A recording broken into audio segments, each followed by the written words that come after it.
Vamos lá. Hoje nós vamos conversar um pouquinho sobre essa síndrome do excesso de informação, ou a famosa SPA. Esse nome SPA foi dado pelo Dr. Augusto Cury, famoso, né? O autor do livro aí do Vendedor de Sonhos, que virou até filme, um grande estudioso, psiquiatra, psicólogo, doutor, né, por faculdades internacionais, e um grande estudioso da mente e do comportamento humano, que conseguiu trazer para a gente, né, vamos dizer assim, algo que ele percebeu estar influenciando diretamente esse nosso momento atual. Então a nossa imagem é mais ou menos esta, né? Nós estamos hoje expostos a uma quantidade de conteúdo, de informação, né, visual, auditiva, né, e mental, muito acima da nossa capacidade de absorção. A gente fala, né, eu estou no meio empresarial, então hoje o grande discurso empresarial é que nós chegamos à quarta revolução industrial. A revolução industrial, a primeira nós temos lá, né, a agricultura, né, lá quando o homem aprendeu a plantar. Depois, na segunda revolução industrial, nós temos as linhas de montagem do Henry Ford. A terceira, né, revolução industrial, que ele chama, é o advento da internet, da informática. E a quarta agora, nós chegamos aí na era da informação, da inteligência artificial, dos grandes bancos de dados, né? Só que a gente está na quarta revolução industrial, porém eu, na minha visão, percebo que o nosso cérebro ainda está na segunda. Nós estamos na revolução 4.0 com o cérebro 2.0. Ou seja, né, a gente não está conseguindo absorver a velocidade com que as coisas estão acontecendo. Isso gera uma série de problemas para nós, né? Mas um que não é problema, mas que todos nós nos queixamos, né, e percebemos diariamente, para que isso fique claro, é a questão do tempo. Né? Hoje, praticamente todos nós não vemos o tempo passar. Né? Nós passamos o dia, né? Hoje estamos em maio, mês 5, e parece que foi ontem o ano novo. Parece que eu estava fazendo a palestra de ano novo aqui, né, faz muito pouco tempo. Na verdade, o tempo acelerou, né, como defendem alguns teóricos da mudança do estado do planeta. Eu não concordo. Eu acho que o tempo não acelerou, o tempo continua o mesmo, a Terra continua girando em torno do Sol na mesma velocidade que ela sempre girou. O que acelerou? A nossa percepção. Então a gente não percebe mais o tempo passar, nós estamos distraídos, então nós não conseguimos mais ver o tempo passar. A gente pega um celular ou senta na frente do notebook e gasta ali 3, 4 horas sem perceber, com uma quantidade de estímulos imensa. E isso dá a sensação de que o tempo está passando mais rápido, mas não está. É o nosso cérebro que se abstraiu dentro daquela quantidade de informação e a gente deixou esse tempo passar. Então é uma sensação que todos têm, mas que é de fácil reversão com esses exercícios que a gente faz aqui. Só que esses exercícios, como eu sempre comento, eles têm que ser feitos aqui, mas têm que ser levados para casa também. Né? Porque o nosso cérebro, como defende o Dr. Daniel Goleman, né, que é o escritor lá do livro Inteligência Emocional, ele defende que o nosso cérebro e os nossos neurônios funcionam como os músculos. Como assim funcionam como os músculos? Quanto mais a gente exercita, mais os músculos crescem. Não é assim? A gente vai lá na academia para isso, para ficar bonitão. E a nossa mente é da mesma forma. As nossas conexões neurais, né, dos neurônios, que são essas células que compõem o nosso cérebro, elas se desenvolvem à medida que elas são treinadas. E eles mediram em laboratório, não é algo que eles tiraram do nada, eles fizeram grupos de pesquisa e eles conseguiram detectar que em 8 semanas a gente consegue estabelecer novas conexões neurais se a gente praticar determinado fato, né? Se a gente insistir em determinada prática. E o Mindfulness nada mais é que isso, é a prática de prestar atenção. O que a gente perdeu com excesso de informação, a gente vai voltar no Mindfulness a prestar atenção nas coisas, a forçar o nosso cérebro a focar, a estar no momento presente. Se a gente conseguir repetir isso todos os dias, por 8 semanas, a gente vai estabelecer uma nova conexão neural que vai nos ajudar a prestar mais atenção nas coisas e deixar essa abstração de lado. Então, basicamente, a técnica consiste nisso. Exercícios para que fortaleça as nossas conexões neurais. Então, vamos em frente. Então, no Brasil, já falei um pouquinho, né? A síndrome do pensamento acelerado, né? Uma alteração identificada pelo Dr. Augusto Cury, onde a mente fica repleta de pensamentos, estando completamente cheia durante todo o tempo em que a pessoa está acordada, o que dificulta a concentração, aumenta a ansiedade e desgasta a saúde física e mental. Quem de nós, né, já não deitou à noite e acordou de manhã como se não tivesse dormido absolutamente nada? Na verdade, não dormiu. Nós temos estágios no nosso sono. Nós temos o sono inicial, que é o sono não REM, não atinge o sono REM, um sono leve. Depois ele vai entrando num estágio mais profundo, chamado de sono REM, que dura em torno de 90 minutos. E esse é o sono que descansa. Esse é o sono que relaxa. Inclusive, hoje eles vendem aqueles smartwatches, acho que é isso, os reloginhos conectados ao celular, para medir como é que está o nosso sono. E como que aquele relógio mede o nosso sono? Pelo nosso batimento cardíaco, porque ele está aqui no nosso pulso. Então, quando a gente entra em sono REM, todas as nossas funções orgânicas, elas relaxam. Então, o coração bate mais devagar, a respiração fica mais devagar, e aí faz com que o corpo tenha condições de recuperar, a sua energia para o dia seguinte. O ideal é que a gente tenha 2 ou 3 estágios de sono REM ao longo de uma noite. Normalmente, a maioria não tem nenhum, porque dorme, acorda, dorme, acorda, dorme, acorda, porque foi dormir com um estímulo visual muito forte. A luminosidade das grandes cidades e a luminosidade dos nossos aparelhos, seja o celular, seja o notebook, são muito intensas. Por mais que a gente ligue o filtro de luz azul que tem ali no celular, não resolve muito.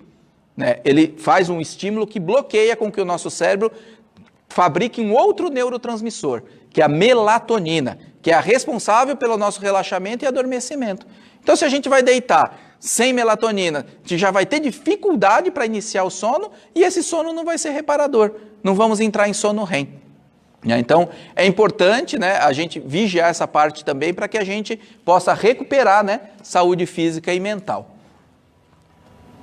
E quais os sintomas físicos aí da síndrome do pensamento acelerado? Então, nós temos aí dores de cabeça constantes, nós temos dores musculares, nós temos dificuldades de concentração, problemas estomacais, problemas intestinais sem causa externa, é aquela pessoa que tem a síndrome do intestino irritável. O que é essa síndrome do intestino irritável? Eu não comi nada de tão diferente, não, mas eu fico oscilando entre o intestino preso e o intestino solto. Então, eu não tenho um intestino regulado. Eu fico, às vezes, dias sem ir no banheiro, ou em outros dias eu estou com diarreia.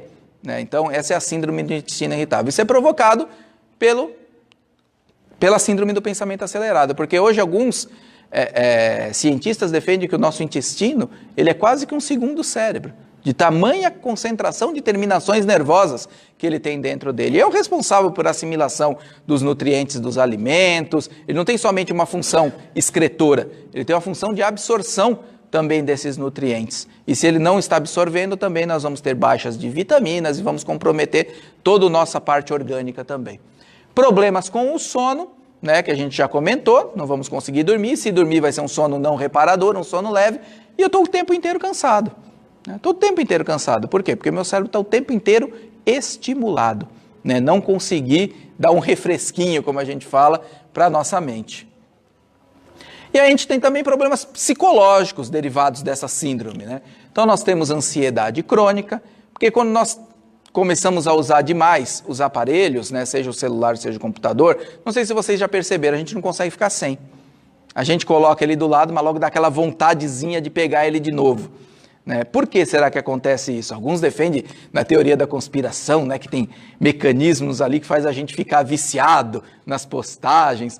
Não é verdade, tá, gente? Na verdade, o cérebro acostuma com o estímulo. Então, eu tenho vontade, é como uma droga.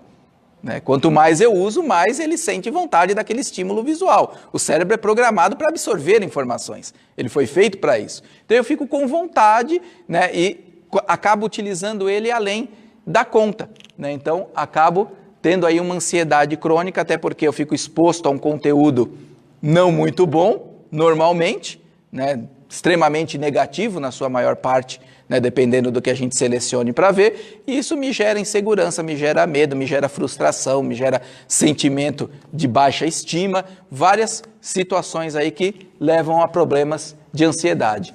Intolerância a problemas simples, Então, se a gente está hoje vivenciando isso, ninguém pode falar nada com a gente que a gente já explode, Estou nervoso por tudo, vem um probleminha, ai meu Deus, o que eu vou fazer com isso?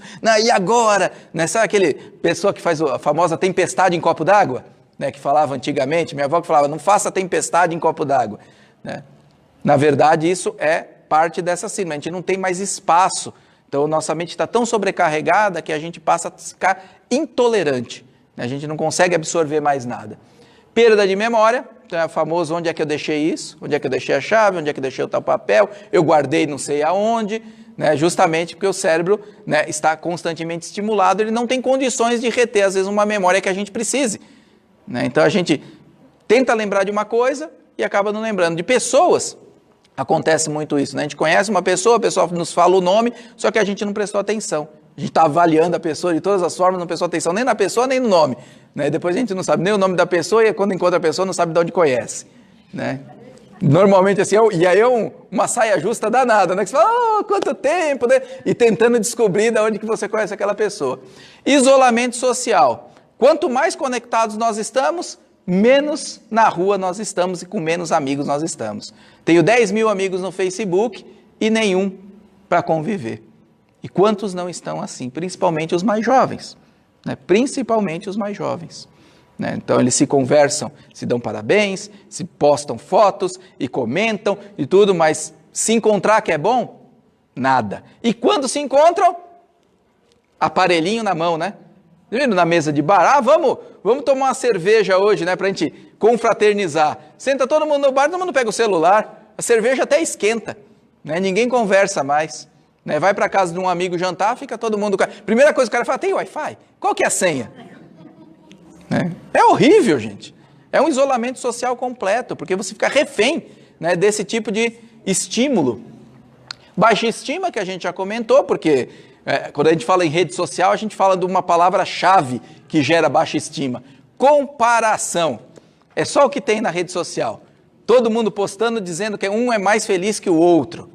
Todo mundo falando que fez a melhor viagem, que tem o melhor jantar, que tem a melhor esposa, a melhor namorada, o melhor namorado. Todo mundo nossa, é incrível a quantidade de felicidade que tem ali. E aí a gente olha e a gente acaba olhando aquilo e pensando, puxa, só eu que não tenho, Só eu que não estou saindo para jantar, só eu que não estou viajando, só eu que não tenho namorada, marido, a minha esposa é chata, meu marido é chato, E fico me comparando. Isso gera baixa estima, porque eu acho que só eu no mundo estou sofrendo. Então, para consolar a todos, tudo que está ali, eu sei que todo mundo sabe, maioria pelo menos, quase da maioria, 95%, é tudo mentira, viu gente? Tá todo mundo rindo, tá brigando em casa depois, Nem gostou tanto da comida assim, mas tá fotografando o prato, A viagem que o cara postou, às vezes, de 2 anos atrás. Eu vi um quadro muito interessante uma vez num programa de humor, que as pessoas vendiam um painel para a pessoa colocar atrás e fotografar para falar que estava viajando. Era fantástico isso. Eu falei, você comprou a viagem? Não, só comprei a foto. Eu só comprei o painel. Então o cara botava lá a Torre Eiffel atrás e fotografava para parecer que ele estava lá. E até de casaco, tudo para falar que estava frio, Então, coisas que não são impossíveis de acontecer, viu? É incrível, o pior de tudo é isso. E quando a gente tem tudo isso junto, a gente vai cair ali na famosa depressão. Que começa com uma leve tristeza, começa com isolamento social, mas se a gente deixar tomar conta, vai embora. Vai embora e aí fica difícil, a reversão é cada vez mais difícil. A gente tem um estudo da Organização Mundial de Saúde que fala que até a depressão será o mal do século e a doença mais incapacitante da humanidade. Estima-se que 20% das pessoas com depressão, que o mundo terá 20% de pessoas com depressão, em números de hoje seria em torno de 1 bilhão e 400 milhões de pessoas, 20% da humanidade. O doutor Augusto Cury vai mais além, ele fala que até 2025, a cada 2 pessoas, uma vai ter algum transtorno mental. E quando ele fala de transtorno mental, ele fala de ansiedade, de síndromes, de qualquer tipo de fobia. Então, qualquer transtorno de humor, qualquer bipolaridade, todos eles. Burnout, que está muito na moda hoje, que é a pessoa ir trabalhar e não conseguir trabalhar, porque ele não tem vontade de trabalhar, ele senta ali na mesa, ele está completamente desestimulado. Já foi detectado que acontece muito aí depois das faixas dos 40 anos, a pessoa já não se sente mais ali naquele ambiente, está diferente talvez do que ele estava acostumado e é difícil essa readaptação. Então é algo para a gente realmente ficar muito atento e combater. E que está acontecendo, né? Por que nós estamos passando por isso? Então, hoje uma criança, né, de 6 anos, ela tem mais informação que o imperador romano no auge do império. Vocês imaginam isso? Uma pessoa com celular na mão, seja uma criança, seja um jovem, seja um adulto, tem muito mais informação que o imperador do Império Romano no auge, quando ele controlava praticamente toda a Europa, né, e um grande pedaço ali do Oriente Médio. Por quê? Né? Porque a mensagem naquela época demorava, o cara tinha que pegar o cavalo, escrever a mensagem à mão, pegar o cavalo e levar para ele. Então, até ele receber essa mensagem, demorava uns mesezinhos, né? Mesmo que ele tivesse uma quantidade de cavaleiros de correio muito grande. Né? Hoje, a gente abre o celular, acontece lá, como a gente viu recentemente, o incêndio em Notre Dame, a gente ficou sabendo 1 minuto depois que começou a pegar fogo. Né? Quando que a gente ia ter esse nível de informação? Qualquer coisa, né? Qualquer coisa a gente tem esse estímulo colocado para a gente, assim, quase que automaticamente ao evento. Né? Então, não tem mente que suporte tamanha carga de informação. E aí o nosso cérebro, né, que ele não é em nada diferente dessa maquininha aqui, né, do notebook, do computador. Ele também é um aparelho programado para reter informação. Né? Ali a gente retém toda a informação, assim como a gente fez o computador, muito semelhante ao nosso cérebro. Só tem um problema. Nesse daqui, a gente escolhe o que ele irá guardar e quando ele está cheio, a gente consegue deletar. Né? A gente vai lá, dá um del lá, nem sei se é isso mais, mas na época a gente dava del no programa lá e deletava o que a gente não queria mais, deletava o arquivo.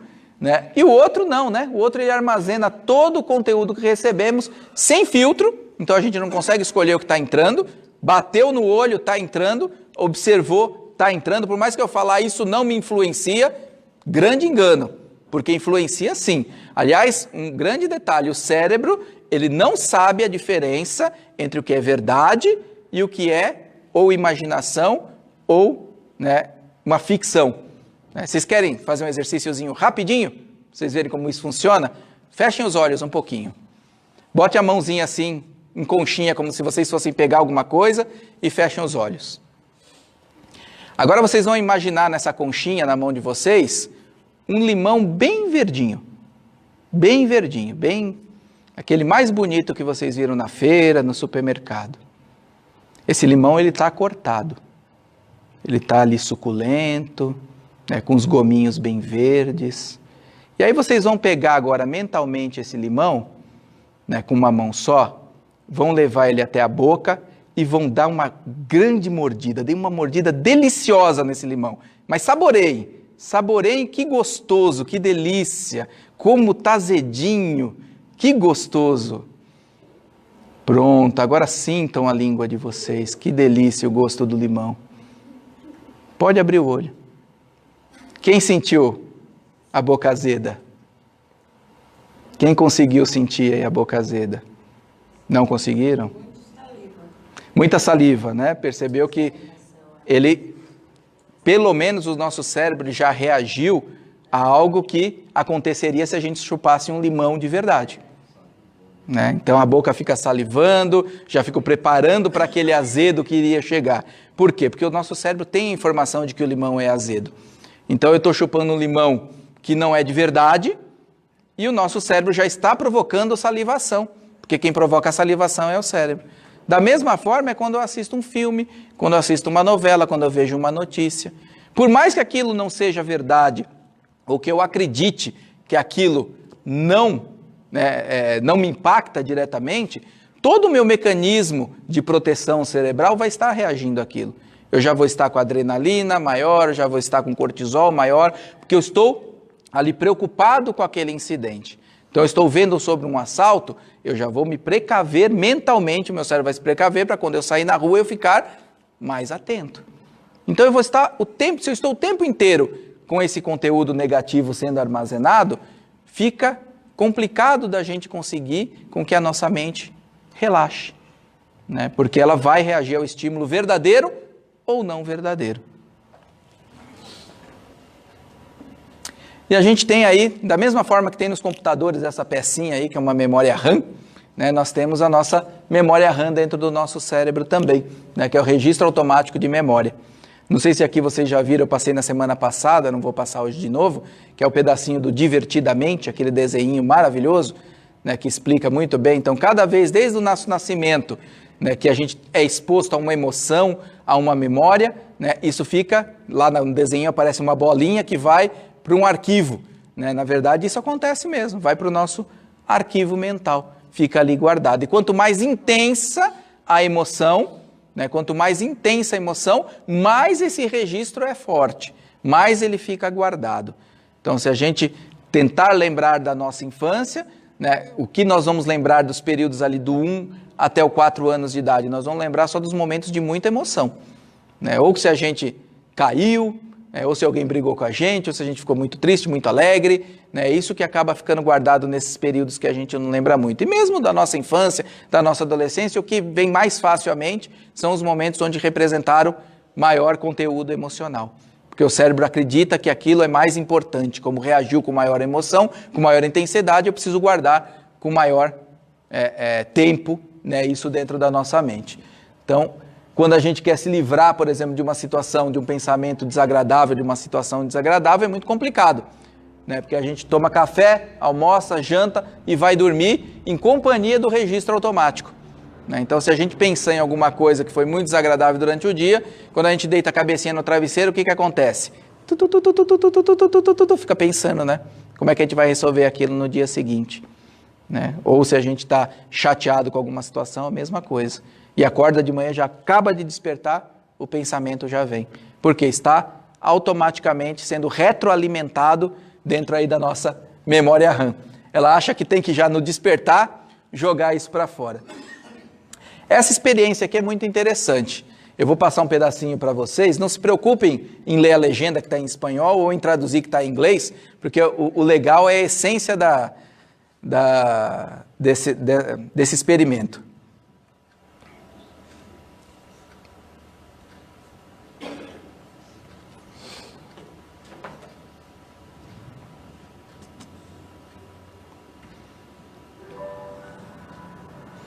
Para variar um comercialzinho. Então, o que ele fez? Né? Ele está falando para a gente aí que todo mundo sabe andar de bicicleta, né? Todo mundo consegue andar de bicicleta. A maioria aprendeu a andar de bicicleta aqui. Não sabe, mas não treinou, né? Por isso que não aprendeu. Não tentou. Já ficou com a emoção registrada forte, né? Então, na verdade, a maioria aprende a andar de bicicleta, antigamente, pelo menos, né? Hoje em dia as crianças andam menos de bicicleta, mas a maioria aprendeu. Mesmo que a gente fique um tempão, né? Um tempão sem andar de bicicleta, quando a gente sobe na bicicleta, a gente anda com uma certa facilidade. Tem uma adaptaçãozinha, mas logo a gente deslancha e começa a andar de novo. A mesma coisa que andar de moto.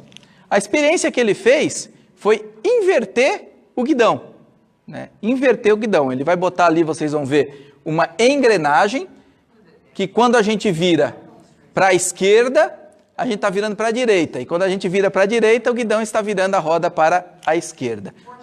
Vamos ver o que acontece? Será que a gente consegue andar? Ali é a criança andando normal, né?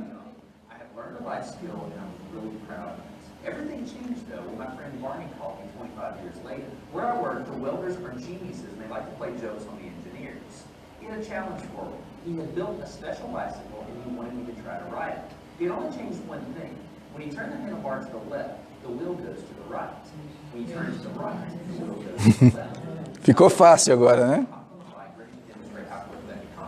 And here he is, ladies and gentlemen, Mr. Justin Samuels, first attempt riding the bicycle.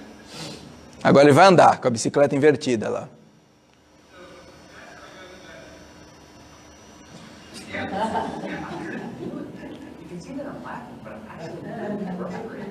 In this moment, I had a really deep revelation. My thinking was in a rut. This bike revealed a very deep truth to me. I had the knowledge of how to operate the bike, but I did not have the understanding. Therefore, knowledge is not understanding. Look, I know what you're probably thinking. Yes, it's probably just an uncoordinated engineer. He can't do it. That's not the case at all. The algorithm is associated. Só passar um pouquinho, porque ele é um pouquinho grande. Aqui eles levaram isso, né, para um experimento na faculdade também, o pessoal tentar andar.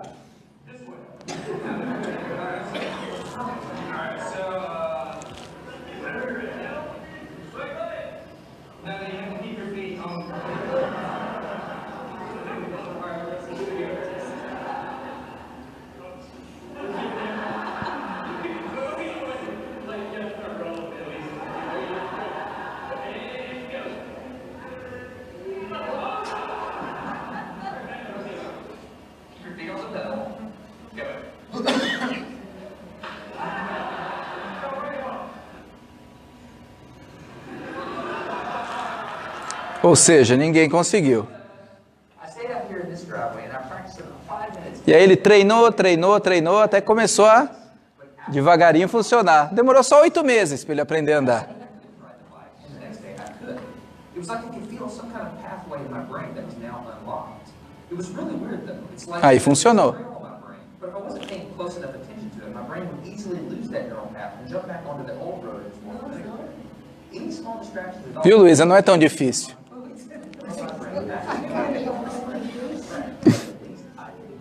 Toda vez que ele pensava do jeito antigo, ele caía. Agora é um menininho. I wanted to know how long it would take to learn how to ride a backwards bike. So I told him, if you learn how to ride a backwards bike, you can go with me to Australia. Aí ele está andando com a comum, né? Mas ele vai aprender isso em simples 2 semanas. This is how it starts. Olha lá, já conseguiu de primeira andar muito mais que todo mundo. Get up, you got it. But did you see his brain get it? So he, in how many weeks were we doing this? 2 weeks? In 2 weeks, he did something that took me 8 months to do, which demonstrates that a child has more neuroplasticity, am I even saying that right, than an adult. It's clear from this experiment that children have a much more plastic brain than adults. That's Olha lá, agora já está craque, campeão, né? All right, today's bike log. I can ride smooth, I can ride fast. Thinking the experiment is over. Okay. Tá no YouTube, se vocês quiserem ver depois integral. Tem uns 7 minutos mais ou menos, senão fica muito extenso. Mas a essência é essa, né? Que a gente... É fácil aprender, mas muito difícil desaprender, né? Que essa palavra não... Acho que não existe, mas... É muito complicado a gente tirar alguma coisa da nossa mente. Então, a gente precisa de 8 meses, ele levou 8 meses para tirar algo que ele já tinha muito embutido na mente dele, enquanto a criança que não tinha grandes programações mentais assim, em 2 semanas conseguiu. E se ele fosse aprender, provavelmente uma criança aprender do zero, aprenderia ainda muito mais rápido. Ou seja, 2 coisas foram provadas, né? Que o cérebro com menor conteúdo se adapta mais fácil e que, né, também é possível reverter. Apesar de demorado, é o que ele falou, nós estabelecemos novas conexões neurais e faz com que o cérebro reprograme, né, o que é esquerda e o que é direita. Só que se você pensar no modo antigo, automaticamente você cai. Então eu achei muito interessante esse experimento, né, porque mostra como a gente é condicionado, né, como a gente reage com condicionamento às coisas.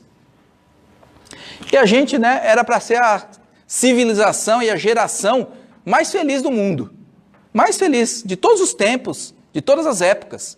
Olha aí, medicina chegando num auge fantástico, né? Terapias genéticas acontecendo, tratamentos para quase todas as doenças, né? Até mesmo aquelas que não são curáveis têm uma sobrevida hoje muito maior, né?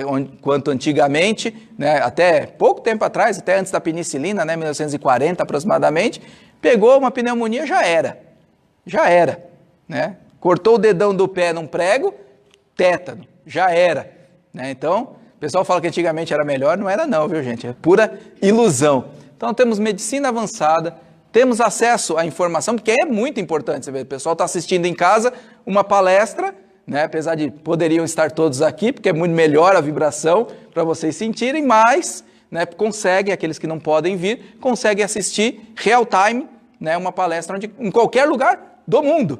Né? E depois a gente consegue arquivar lá no YouTube também todo o acervo, então...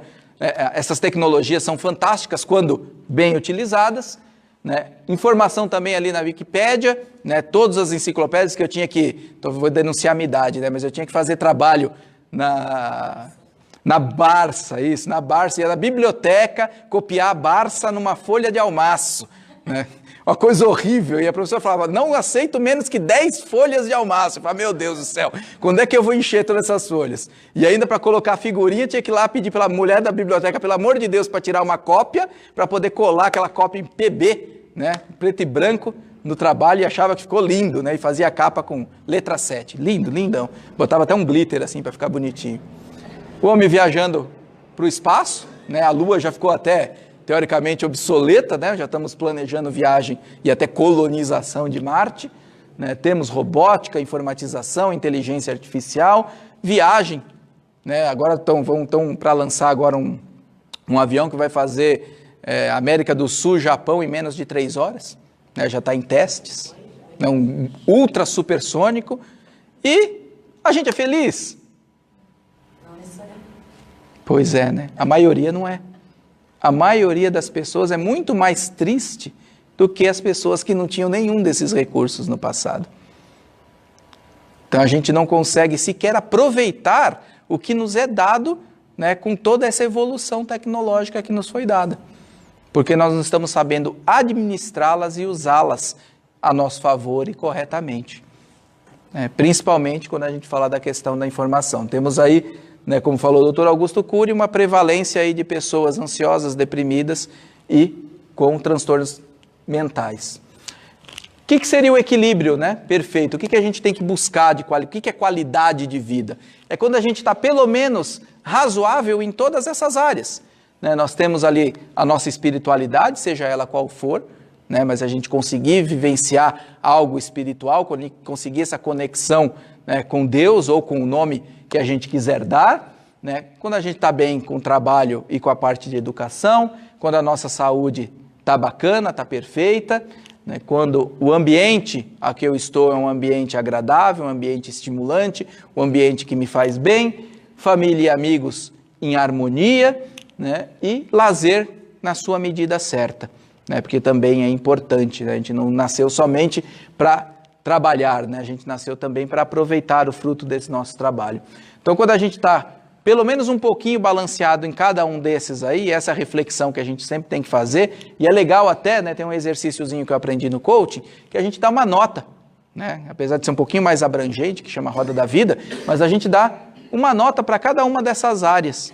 E a gente mesmo faz esse auto-feedback, né, e aqueles que a nota saiu baixa, a gente vai procurar trabalhar, né, especificamente aqueles que não estão muito bom. Porque consertar tudo de uma vez só, a gente não vai conseguir. Então a gente tem que ir por etapas. Pegar aquele que está com a notinha mais baixa e começar a trabalhar. Vamos dizer que o nosso lazer esteja ali com a notinha mais baixa. Começar a sair um pouquinho mais, começar a se divertir um pouquinho mais, relaxar um pouquinho mais, né, até que a gente perceba que a notinha de 0 a 10 que a gente deu ali no quadrante esteja um pouquinho melhor. E como que qual que é a ferramenta, né, que a gente consegue isso? A gente precisa de conhecimento, que é o que a gente está fazendo agora. A gente está aprendendo como que funciona a mente, está aprendendo o que impacta negativa e positivamente a nossa mente. A gente precisa de habilidade, né? Saber como fazer, que é o que a gente vai aprender durante aqui a técnica da meditação, do Mindfulness. A gente precisa de ter vontade, né? Então eu acredito que todos aqueles que estão aqui hoje ou que estão acompanhando aí pelo vídeo têm essa vontade, querem mudar, estão sentindo algum tipo de desconforto, mais leve ou menos leve, mas estão sentindo algum tipo de desconforto que atraiu até aqui. Né? E precisa do fundamental ali, né? Atitude. Porque se a gente vem aqui, aprende uma técnica, ganha esses conhecimentos, vai para casa e continua tudo igual, não vai mudar.